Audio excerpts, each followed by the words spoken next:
Ladies and gentlemen, esteemed guests, respected engineers and doctors, INOC employees, warm welcome to each of you and thank you for being here today on World Mental Health Day. My name is Adil bin Hidayah Al-Flasi and I thank you for being here today on World Mental Health Day. I am a stroke survivor and I've been diagnosed with complex mental illness. Despite these challenges, I faced a struggle head on and I have a privilege now to share my journey and insights with you all. Mental health impacts every one of us, regardless of who we are or where we come from. I've personally experienced the high and the lows of mental illness, often misunderstood and believed to be possessed. And that's because my diagnoses are schizophrenia and dissociative fugue, and I have something called temporal loop epilepsy, which left me struggling in silence for many years. With the right help and support, I've learned that mental health challenges don't take away our strength and determination. And just like mental health, chronic disease like diabetes and hypertension or chronic pain affect both bodies and minds. These struggles are part of being human, and they require the same resilience and care. Can you imagine that these stress faced by those managing these conditions, whether a caregiver or an individual who's suffering from illness? This little stress accumulated over time can easily lead to anxiety and depression. Recognizing the connection between physical and mental health is essential for building a truly supportive environment. When we acknowledge how intertwined these two aspects are, we can better understand the full scope of well-being for everybody. Now, do you know what else might increase your anxiety and depression? Can anyone answer that? This. Now, think about the role our phones play in this. We carry them everywhere. They are connecting us to our loved ones and everything happening around us. For many of you, being far away from your families adds an additional emotion burden. When a loved one is ill or facing emergency, it's hard to stay focused at work. On our breaks, just like some of you now, we scroll through social media, hoping for a connection, but while apps like Instagram and Facebook can connect us to those we love ones or to the world, they also expose us to overwhelming information, often amplifies our stress and anxiety. So, long hours, whether in the office or under the heat of the sun, it only intensifies the stress.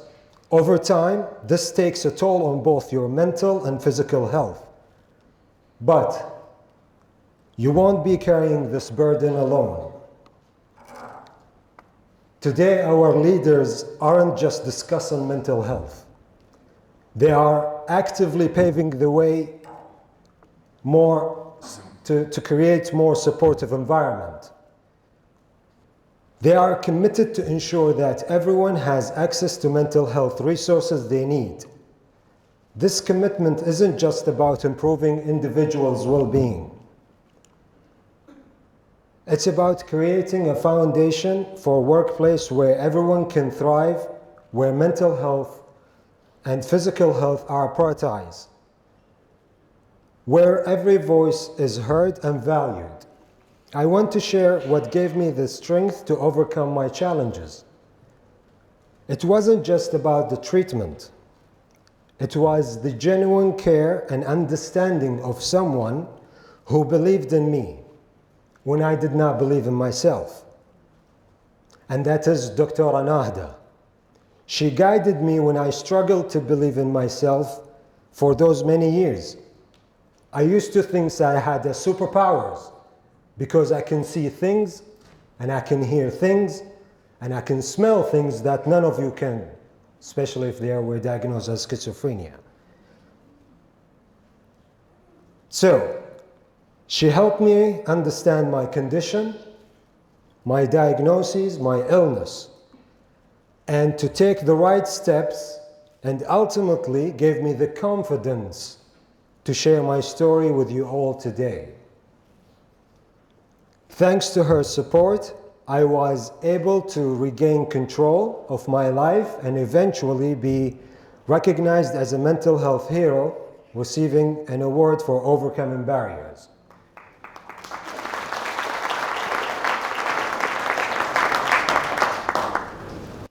Now, I encourage you, each one of you, to seek help when you need it. With the right support and understanding, you can build resilience and move forward to recovery.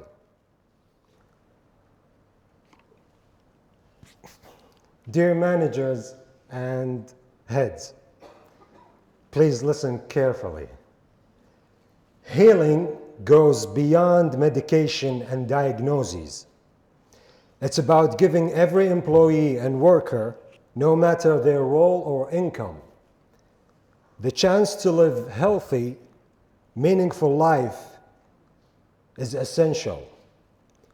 True workplace care means looking after both mental and physical health.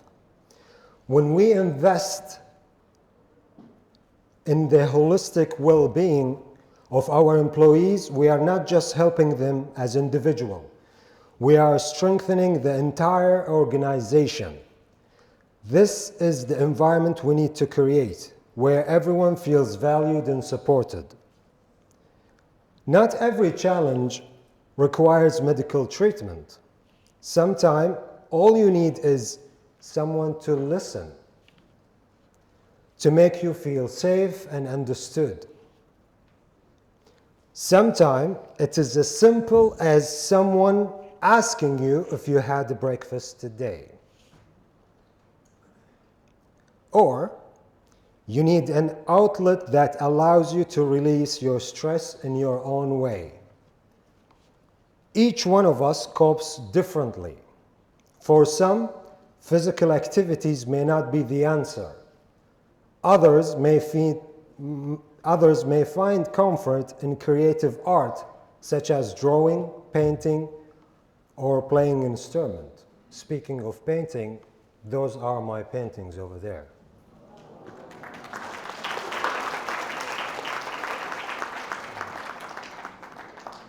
Thank you. These are a therapeutic outlet, helps us process emotion and find calm. For many, practices like meditation or yoga offer peace and clarity. For us as Muslims, praying and reading Quran can bring deep comfort and tranquility. The key here is to find what works for you as an individual and to keep moving, especially when you're not feeling okay. Skipping meals, losing sleep, or neglecting your health during shift, long work hours wears you down. Both your mind and your body need balance to perform at your peak. This is where the wellness triangle comes in. Does anyone know what this wellness triangle is? You can raise your hand if you know. I think. All right. So, it is the nature of our lifestyle. The wellness triangle includes social, mental and physical aspects. Social goes for cultivate close friendship and spend quality time with the loved ones.